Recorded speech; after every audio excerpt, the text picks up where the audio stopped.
বলুন সুবহানাল্লাহ। খাজা মাইনুদ্দিন তিনি আপনার বললেন, ও আগুনের পূজাকারী ব্যক্তিরা, তোমরা কেন আগুনের পূজা করো? বলে আগুন পরকালে আমাদেরকে জ্বালাবে না, আগুন দেখে আমাদের ভয় লাগে, এর জন্য আমরা আগুনের পূজা করি। আল্লাহর ওলি তিনি বললেন, খাজা মাইনুদ্দিন বলেছিলেন, একজন ব্যক্তি আছেন, এক স্রষ্টা আছেন, তিনি আগুনকে সৃষ্টি করেছেন। সূর্য আল্লাহ পাক আপনার বানিয়েছেন, নক্ষত্র আল্লাহ পাক বানিয়েছেন, দরিয়া আল্লাহ পাক বানিয়েছেন, জমিন আল্লাহ পাক সৃষ্টি করেছেন, আসমান আল্লাহ পাক সৃষ্টি করেছেন। ওই আল্লাহর ইবাদত করুন, তবে আগুন আপনাদেরকে জ্বালাবে না। ওই আগুনকে যিনি সৃষ্টি করেছেন, ওই আল্লাহর যদি বান্দেগি করতে পারেন, তবে আগুন আপনাদেরকে জ্বালাবে না।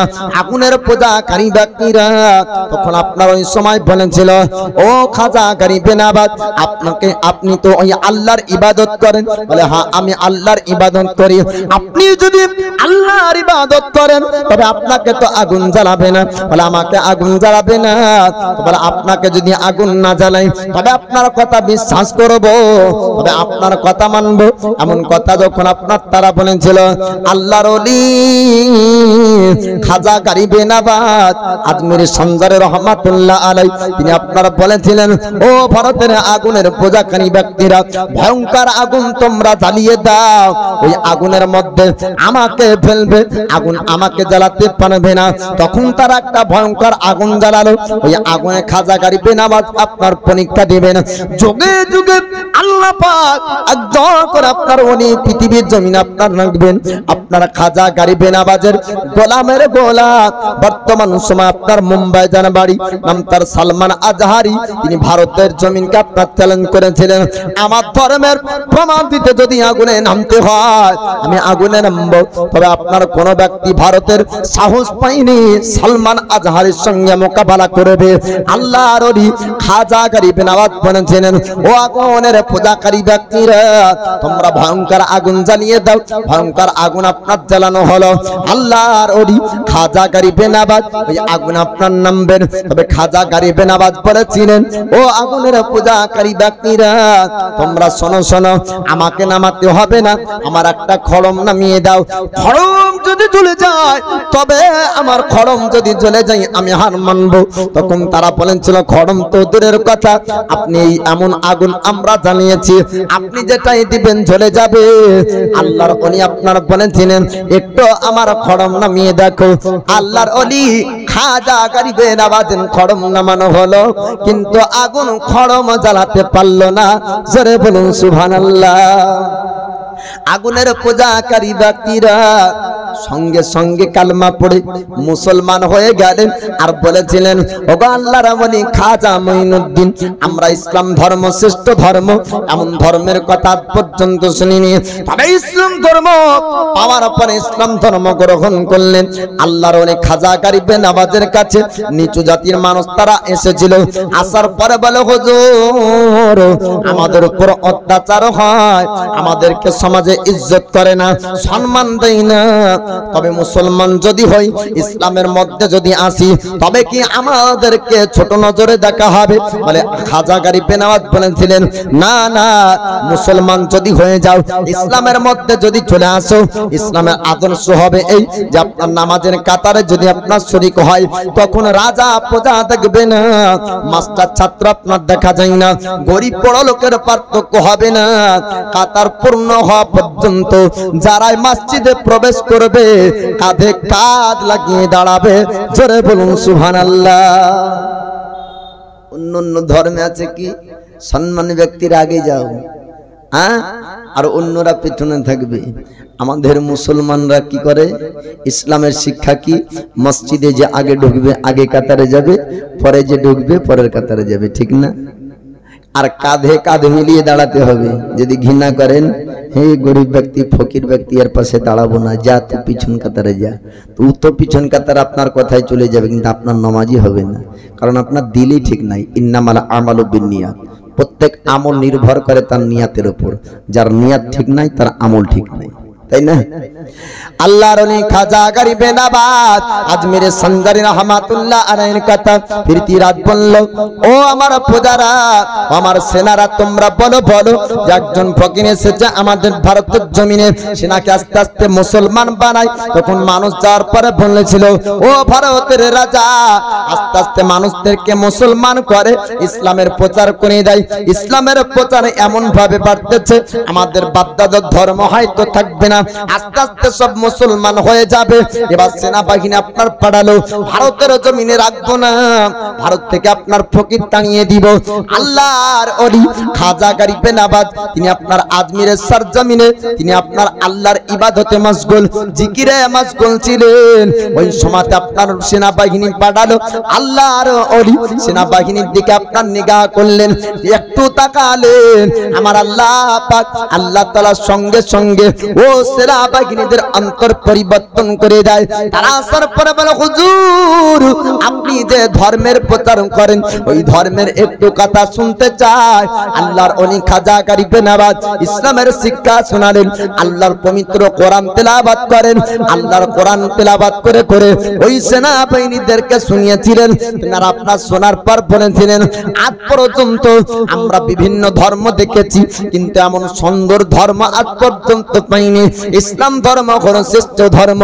আমার আল্লাহ পাক তিনি আপনার জানিয়ে দেন, ইন্নাদ দীনা ইনদাল্লাহিল ইসলাম, নিশ্চয় অবশ্যই আল্লাহর মনোনীত পছন্দনীয় ধর্ম হলো আপনার ইসলাম ধর্ম। তারা মুসলমান হয়ে যায়। এবার আপনার পৃথিরাজ চিন্তায় পড়ে গেল, যাদেরকে পাড়ায় মুসলমান হয়ে যায়, আবার আর একটা দল পাঠালো, যাও যাও ভারত থেকে ফকিরকে তাড়িয়ে দাও। ভারত থেকে ফকির তাড়ানোর জন্য বললাম আপনার দিয়ে পাঠাই, বন্দুক দিয়ে পাঠায়, কিন্তু বন্দুককে ভয় দুনিয়ার মানুষ করবে, বন্দুককে ভয় আল্লাহ বলে আপনার করবে না। আপনার বন্দুককে ভয় আল্লাহর ওলি করেন না, তীরকে ভয় আল্লাহর ওলি করেন না, বল্লমকে ভয় আল্লাহর ওলি আপনার করেন না, তরবারিকে ভয় আল্লাহর ওলি আপনার করেন না। আর একটা দল আপনার গেল, তারাও মুসলমান হয়ে যায়। পৃথিরাজকে বলল, ও গো ভারতের রাজা, আপনি এমন ভাবে ওই ফকির তাড়াতে পারবেন না। ফকিরের কাছে যারা যায় জাদু করে ফকির মুসলমান বানিয়ে নেয়, কিন্তু না না, জাদু করে মুসলমান করেননি। ইসলাম ধর্ম শ্রেষ্ঠ ধর্ম। মানুষের কাছে যখন ইসলাম পৌঁছিয়েছিলেন তখন আপনার মানুষ মুসলমান হয়েছিল। যত বড়ই অন্ধকার থাকুক না কেন, যদি আপনি রোশনির ব্যবস্থা করেন, বাল্বের ব্যবস্থা করেন, যদি আপনার হেয়ারিকেলের ব্যবস্থা করেন, অন্ধকার দূর হবে রোশনির কারণে। একটু বলবেন না সুবহানাল্লাহ? আলো এসেছে, অন্ধকার দূর হবে। ইসলাম ধর্ম শ্রেষ্ঠ ধর্ম। ইসলাম যখন অন্য ধর্মের সামনে যাবে তখন ইসলামকে উজ্জ্বল আপনার আলোকিত মনে হবে। তেমনই আপনার ধর্ম, জোরে বলুন সুবহানাল্লাহ। আমাদের কোনো দরকার নাই অন্য কোন ধর্মকে খারাপ বলে নিজের ধর্মের প্রশংসা করা। জি, যে নিজে ছোট হয় সে অন্যকে ছোট বলে নিজেকে বড় করতে চায়। যে নিজে বড় হয় অন্যকে ছোট বলার প্রয়োজন নাই, বড়কে এমনি বোঝা যায়, তাই না? যদি 4 ফুটের মানুষ যদি 100 জন থাকে আর তার মাঝে যদি একজনকে 7 ফুটে দাঁড় করিয়ে দেন, তো যদি বাকি 4 ফুটের মানুষ যদি 99 জন থাকে, তো 99 এর দিকে আগে চোখ পড়বে না 7 ফুটের দিকে? আগে 7 ফুটের দিকে। কেন? এই 99 এর মধ্যে 4 ফুটওয়ালা আর বাকি একটা আছে, ওটা হলো 7 ফুটওয়ালা। তো 99 এর মধ্যে 7 ফুটওয়ালাকে দেখা যাবে। তো বিভিন্ন ধর্ম হোক না কেন, পৃথিবীর জমিনে লক্ষ লক্ষ হাজার হাজার ধর্ম বানাতে পারে, কিন্তু ইসলাম ধর্ম যখন সামনে তোলা হবে তখন সব ধর্মের সামনে উজ্জ্বল হবে এমনই একটি প্রশংসিত ধর্ম, জোরে বলুন সুবহানাল্লাহ। আল্লাহর মনোনীত ধর্ম, আল্লাহর পছন্দনীয় ধর্ম হলো এই ইসলাম ধর্ম। আল্লাহর ওলি খাজা গরিবে নওয়াজের কথা যখন এবার মানুষ বলল, ও ভারতের রাজা, বলে একজন ফকির এসেছে, তাকে বল্লম দিয়ে তাড়ানো সম্ভব হবে না, বন্দুক দিয়ে তাড়ানো যাবে না, তরবারি দিয়ে তাকে তাড়ানো যাবে না, এবারে কিস দিয়ে তাড়াতে হবে? বলে বড় একটি জাদুকর, জাদু করে মানুষকে মুসলমান বানায়, তাকে যদি আপনি তাড়াতে চান তবে একটা জাদুকর লাগবে, বড় জাদুকর লাগবে, জাদুর ক্ষমতা দিয়ে হারাতে হবে, তবে ওই ব্যক্তি ফকিনকে ভারত থেকে তাড়ানো যাবে। তাহলে যুগের আপনার বড় জাদুকরকে, তার নাম হলো আপনার জয়পাল যোগী। ভারতের রাজা পৃথ্বীরাজ বলেছিল, ও আমার সেনা বাহিনীরা, যাও যাও জয়পাল যোগীর কাছে আমার নাম করো গা। আমি তাকে ডাক দিয়েছি, জয়পাল যোগীকে আপনার ডাকা হলো। জয়পাল যোগীকে ভারতের রাজা পৃথ্বীরাজ বলল, ও জয়পাল যোগী, আমাদের বাদদাদর ধর্মকে নষ্ট করার জন্য, ইসলামের প্রচার করার জন্য একজন ব্যক্তি এসেছে, তাকে ভারত থেকে তাড়াতে হবে। যদি তাকে ভারত থেকে তাড়িয়ে দাও, তোমাকে এনাম পুরস্কার দেব। জয়পাল যোগী বলেছিলেন, আজ পর্যন্ত আমাকে কেউ হারাতে পারেনি, এই ফকিরও আমাকে হারাতে পারবে না। আপনি চিন্তা করবেন না, আপনি টেনশন করবেন না, আমি ফকিরকে ভারত থেকে তাড়িয়ে দিব। আল্লাহর ওলি খাজা গরিবে নওয়াজ সম্পর্কে তারা আপনারা জানতো না। আল্লাহর ওলি খাজা গরিবে নওয়াজের পাওয়ার শক্তি সম্পর্কে তাদের আপনার জানা ছিল না। ভারতের রাজা তখন ওই কথা বলল জয়পাল যোগীকে। জয়পাল যোগী অহংকার করে, আমি ফকির তাড়িয়ে দিব, ফকিরকে আমি ভারতে টিকতে দেব না। আল্লাহর ওলি খাজা গরিবে নওয়াজ আল্লাহর জিকির আপনার মাসকুন ছিলেন, আল্লাহর জিকির করেন। আর ওই জায়গাতে জয়পাল যোগী যায়, আর তার যত রকমের জাদু ছিল আপনার অনেকগুলা তার চিল ছিল, সব চিলগুলাকে ছাড়ে আল্লাহর ওলি খাজা গরিবে নওয়াজের কাছে একটা চিল আপনার পৌঁছাতে পারে না। যত রকমের জাদু ছিল সব জাদুগুলো আপনার ছেড়েছিল, কিন্তু জাদু একটাও আল্লাহর ওলির উপর লাগলো না। জোরে বলুন সুবহানাল্লাহ। ওলিকে তারা জানতো না, আপনার জাদুকর ওলি সম্পর্কে জানতো না।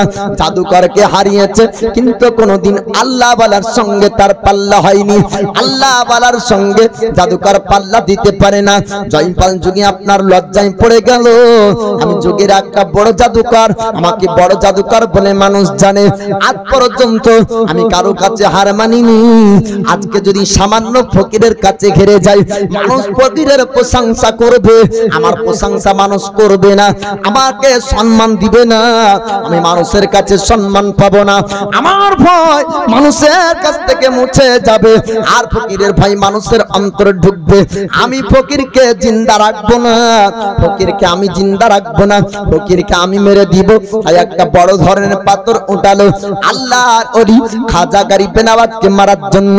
খাজা গরিবে নওয়াজের দিকে ওই পাথর উঠে আপনার মারতে যাবে। আমার আল্লাহ পাক ওই পাথরকে শূন্যের উপরে রেখে দেন। জোরে বলুন সুবহানাল্লাহ। আল্লাহ যাকে ভালোবাসেন আগুন আপনার পোড়াতে পারবে না। নমরুদ আগুন জ্বালিয়েছিল, আমার আল্লাহ পাক আল্লাহ তাআলা ইব্রাহিম খলিলুল্লাহর জন্য আগুনকে ফুল বাগিচা বানিয়েছিলেন। আমার আল্লাহ পাক হযরত ইউসুফ নবীকে পাথরের উপর আপনার ইঁদারায় বসিয়ে রেখেছিলেন। আপনার আমার বিবেক বলবে পাথর যদি পানিতে ফেলা হয়, পাথর আপনার পানিতে ডুবে যাবে, কিন্তু না না, এটা সবার জন্য না। আমার আল্লাহ পাক আল্লাহ তাআলা পাথরকে আপনার ভাসিয়ে রেখেছিলেন। আপনার আমার বিবেক বলবে যদি আগুনের মধ্যে মানুষ ফেলা হয়, আগুনে আপনার মানুষ পুড়ে যাবে, কিন্তু সবাইকে পোড়াতে পারবে না। আমার আল্লাহ পাক আল্লাহ তাআলা সবাইকে আপনার পোড়াতে দিবেন না, কেননা আগুনের শক্তি আমার আল্লাহর কাছ থেকে, পানির শক্তি আমার আল্লাহর কাছ থেকে, হাওয়ার শক্তি আমার আল্লাহর কাছ থেকে। মাছের পেটে ইউনুস পয়গম্বর ছিল, আমার আল্লাহ পাক জিন্দা রেখেছিলেন। বলুন সুবহানাল্লাহ। হযরতে মুসা কালিমুল্লাহর জন্য আমার আল্লাহ পাক একটা লাঠি দিয়েছিলেন, যে আপনার কখনো অজাগর সাপ তৈরি হতো, আবার আপনার জমিন থেকে উঠালে লাঠিতে আপনার পরিণত হয়ে যেত। আমার আল্লাহ খাজা গরিবে নওয়াজ খাজা মঈনুদ্দিন আজমিরি সন্দারি রহমাতুল্লাহ আলাইহির জন্য তিনি আল্লাহ পাক করলেন কি, ওই পাথরকে শূন্যের উপর রেখে দিলেন। জোরে বলুন সুবহানাল্লাহ।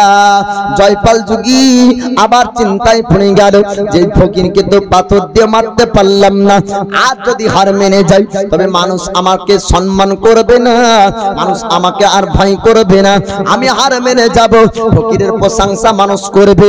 এবার আপনার চিলের সাহায্যে উঠতে শুরু করলো খোলা আকাশে, আর জমিন থেকে আকাশ থেকে জমিনের আল্লাহ ওয়ালাকে ডাক দেয়, ও গো ফকির খাজা গরিবে নওয়াজ, আপনাকে জমিনে পারলাম না, তবে খোলা আকাশের উপরে আপনার সঙ্গে যুদ্ধ হবে, আপনি আসুন আসুন।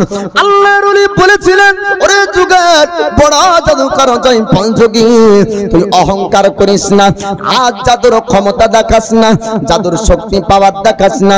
আমার আল্লাহ পারে এক মুহূর্তে তোর শক্তিকে চিনিয়ে নিতে।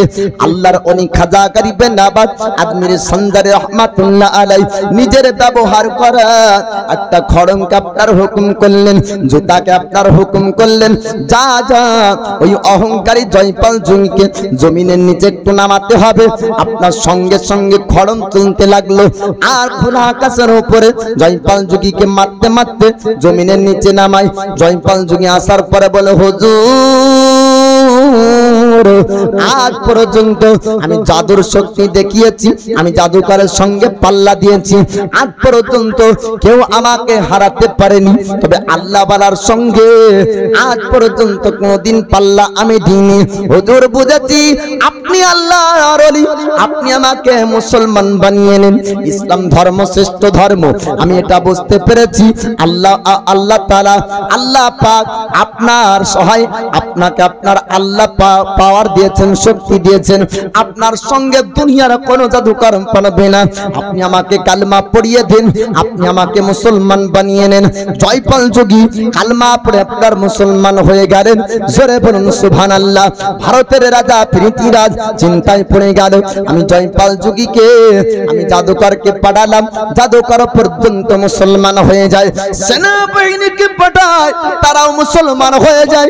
এবার একটা পাল্লা দিতে হবে, বলে মোনাজারা করতে হবে, ধর্মের আপনার পরীক্ষা হবে, ধর্মের আপনার তর্ক হবে, যে কার ধর্ম আপনার সঠিক ধর্ম, কিতাবের জ্ঞানের পরে আপনার মোনাজারা হবে।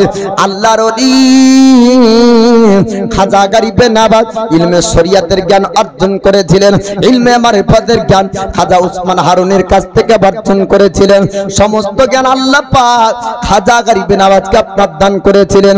প্রকাশের আপনার জিনিস জানতেন, গোপন জিনিস আল্লাহ বলা আপনার খাজা মঈনুদ্দিন জানতেন। এবার যখন তাদের বড় পণ্ডিত, তাদের বড় ঠাকুর, তাদের বড় পুরোহিতকে যখন ডাক দেওয়া হলো আল্লাহর ওলি খাজা মঈনুদ্দিনের সঙ্গে বাহাস করার জন্য, তখন পুরোহিত ঠাকুর পর্যন্ত স্বীকার করলো পৃথিবীর জমিনে যত রকমের ধর্ম আছে, শ্রেষ্ঠ ধর্ম তার নাম হলো ইসলাম ধর্ম। জোরে বলুন সুবহানাল্লাহ। ওই যুগে বড় ঠাকুর, পুরোহিত, পণ্ডিত, গুরু, সেও পর্যন্ত মুসলমান হয়ে যায়। পৃথ্বীরাজ বলল, এ ফকির তাড়াতে তো পারবো না, ভারত থেকে যেটাই করি সেটাই আপনার হার মেনে যাই, সেনাবাহিনী পাঠাই, তারা সবাই মুসলমান হয়ে যায়। আল্লাহর ওলিকে চিনেছিল ভারতের চতুষ্পর জানোয়ার উটরা পর্যন্ত। বলেন সুবহানাল্লাহ। আল্লাহর ওলি খাজা মঈনুদ্দিন যেই জায়গায় আপনার বসেছিলেন, চতুষ্পর জানোয়ার উট আপনার বসেছিল। আল্লাহর ওলির চেহারাকে দেখার পরে উট আপনার আল্লাহর ওলির চেহারা দেখতে থাকে। তখন খাজা গরিবে নবাব ওই জায়গা ছেড়ে অন্য জায়গায় চলে যায়। চাবুকের আঘাতে উটের আপনার শরীরে রক্ত ঝরেছিল, কিন্তু উটকে আপনার তুলতে পারেনি। পৃথ্বীরাজ বলে ছিল, ও আমার সেনাবাহিনীরা, যদি উটকে মারতে মারতে জমিনে তোমরা মেরে দাও, তবে উট তোমরা তুলতে পারবে না, কেননা আপনার মূর্খ অযোগ্য ব্যক্তি ছিল না।